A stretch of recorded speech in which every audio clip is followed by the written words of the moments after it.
ఇండ్ల కోసం ఏండ్ల కమానం ఎదురు చూస్తున్న పేదలు రైతు భరోసా పడుతుందన్న ఆశతోటి రైతులు మాకు ఇంత సాయం అవుతుందని కౌలు రైతులు వ్యవసాయ కూలీలు ఇగనన్న రేషన్ కార్డు రాబోతుందనే సంబురంలో గరీబులు అందరు ఏటింగ్ చేస్తుంది ఈ ఆయతారం కోసమే ఎందుకో తెలుసు కదా అందుకే 26 జనవరి దగ్గరికి వస్తుండే వరకు రువ్వడి పెంచిండ్రు సర్వేలు.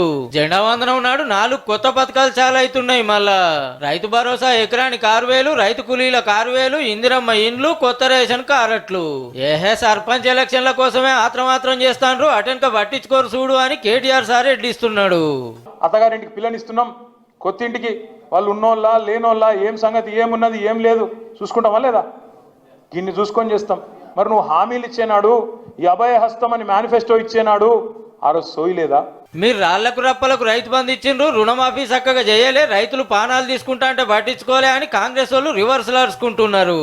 ప్రభుత్వ హయాంలో 8,000 కోట్లు రైతులకు ఎగ్గొట్టినటువంటి ఈ బీఆర్ఎస్ ప్రభుత్వం ఇప్పుడు రైతుల కోసం మొసలి కన్నీరు కార్చే విధంగా ఈ నడవ రావణ్ ఊకూకే రైతుల గురించి మాట్లాడుతుండే వరకు ఎంపీ రఘునందన్ రావు సారు గిట్లా అన్నాడు.